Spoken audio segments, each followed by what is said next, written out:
This is some form of malpractice on the Kings' part.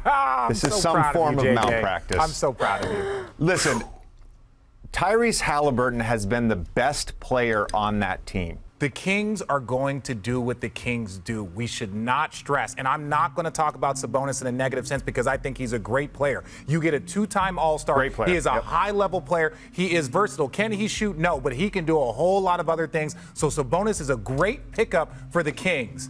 I'll say that. But okay, so JJ, who won this trade? Oh, the Pacers clearly won this trade. Yeah. The Pacers clearly won this trade. The Sacramento Kings have easily been the surprise of the season.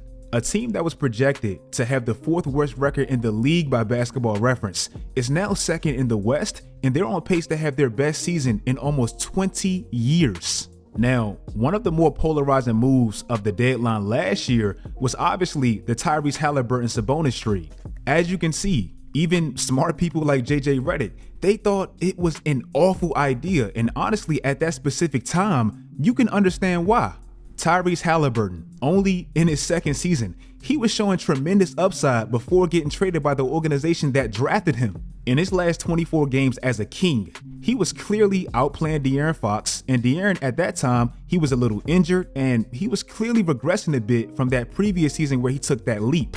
But now, looking at that move a year later in 2020 hindsight, the Kings definitely made the right choice. Bro, 2 things can be true. Tyrese Halliburton can be a future star point guard that the Kings unfortunately lost, and Sabonis can be the perfect fit for the Kings even if it meant losing a player of Tyrese's caliber, and that's been proven this year. Since getting Sabonis, the Kings have definitively the most consistent, efficient offense all season. De'Aaron Fox is having the best season of his career. They went from being one of the worst teams in team assists per game before Sabonis arrived to now being one of the best, so the offense collectively is a lot more fluent. And I know Sabonis doesn't have the MVPs, and he doesn't get the most attention for his sweet no-look passes all the time, and he doesn't bring the ball up the court like a point every possession, but he's 2nd as a big in triple-doubles only to Jokic and 1st in double-doubles. And also, before Sacramento got Sabonis, they used to get destroyed on the glass consistently, and they really didn't have a true big. Their best rebounder was a 6'8" Rashawn Holmes, who kind of vanished since Sabonis arrived, and Marvin Bagley, who in his last 2 to 3 seasons with the Kings only grabbed 10 rebounds in a game about 22 times. Sabonis has doubled that this year. Last year, they were 26th in rebounds per game, and even worse, 21st in opponents' rebounds per game. It's cool to not grab a bunch of boards if you're not giving up a ton. That's simply the pace of the game. But last year, they weren't grabbing a bunch of boards, but they were giving up a top 10 amount. That simply won't work. But this year, they're 22nd in rebounds per game, but they're 5th in opponents' rebounds per game. So they're winning that differential. They're also 4th in defensive rebounds percentage, and they have the league-leading rebounder, which is obviously Sabonis. Also, with Sabonis manning the paint like he does, creating better looks for that offense, plus the additions they made to the wings is definitely helping, you can clearly see the positive effects he's had on that offense as a whole. Last year, they were close to the bottom in field goal attempts with no dribbles. Typically, those are the best looks because they stem from some type of ball movement. Well, this year, they're top 10, and they're 4th in wide open field goal attempts per game. This is a lot of the same stuff Jokic does that Sabonis brought to that offense, and that's why those 2 teams, they mirror each other in offensive stats. Last year, as a team, they were 19th, 20th in passes made per game. This year, they're top 5 above Denver, and look who leads the team in that category. So this trade, it's completely transformed this team, and Sabonis, he's a massive reason as to why they're 2nd in the West. But also, you have to give love to De'Aaron Fox as well. A lot of people look down on this trade because they thought the Kings simply chose the wrong point guard. But to me, I mean, you gave De'Aaron that massive deal, so I didn't really mind riding behind his potential, and it's obviously paying off. This season, just look at how incredible this man has been down the stretch of games. Most 4th quarter points in the league, most clutch points in the league by far, and out of everybody in that top 10 as far as clutch points and 4th quarter points, he's been the most efficient outside of Giannis because he dunks and he's a big and all that, but you get the point. So for the Kings, Mike Brown, he's the coach of the year. They had one of the more low-key but most paying off summers of any team. And with the current state of the West, and I hope Kevin Huerter is okay, they seem like real contenders, like the Beam. Jalen Brunson, he was a player that we kind of laughed at this summer, not because we were disrespecting him per se, but because of how big of a deal the Knicks' pursuit to get him felt like. Like, it was a huge deal for New York. I mean, they hired his dad, they lost a draft pick for tampering, and it just felt like, damn, all of this for Jalen Brunson? Well, yeah, all of that for Jalen Brunson, and it's paying dividends in New York. The Knicks last year, and really for the last decade, they've desperately needed a true point guard. Did you know for the last 5 seasons, including this one, they've been at the bottom or near the bottom in team assists per game? But last year, they were top 10 in ISO possessions per game, but they were the least efficient in doing so in that top 10. So that style really didn't work. This year, they're still running a similar offense. They're top 3 in ISO possessions, but at least they have a true point, an efficient point in doing so.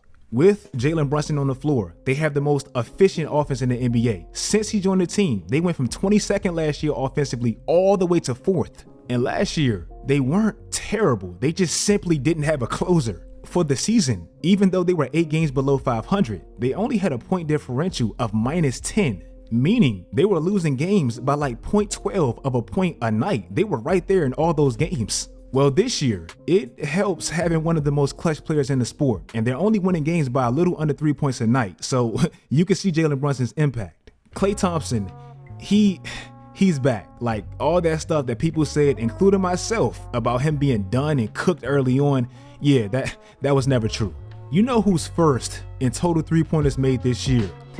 Okay, it's Buddy Hield, but he's played like 11 more games, and Klay Thompson is a close second.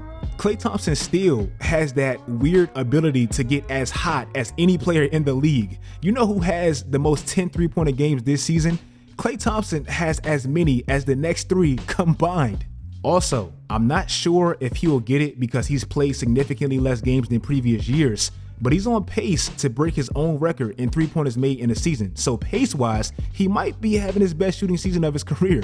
And lastly, since the calendar year of 2023, this man has made the most 3-pointers in the entire NBA. He's averaging damn near 5 a night, and he's averaging 25 a night efficiently. I didn't check, but I'm not sure if he's ever had a better 2.5 months than this. So defensively, Klay Thompson may never be what he once was before those injuries, plus the man is 32 years old, but this man will never, ever lose the art of shooting, and that's been proven this year.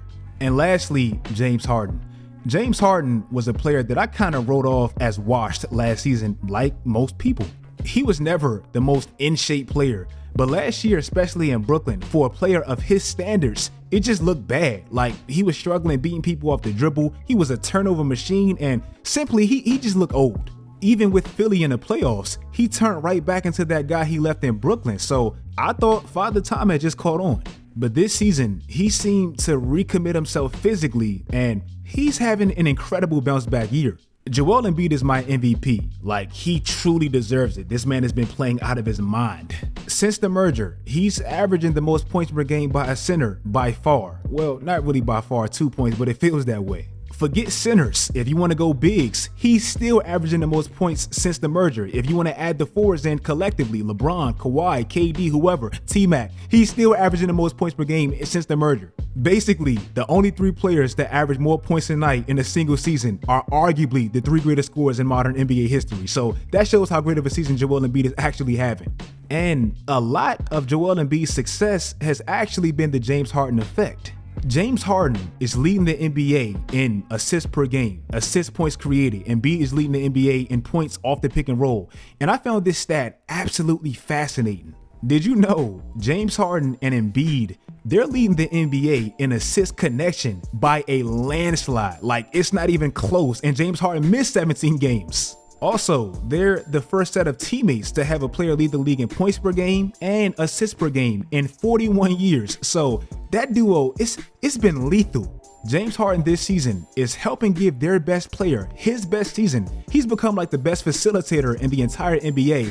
In Philly, they have the 3rd best offense in the entire sport. I gotta give that man his credit.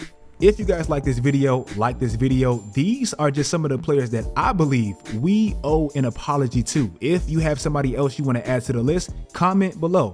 Make sure you guys follow my social media sites, turn on post notifications, do all that great stuff, guys. And until next time, as always, stay tuned.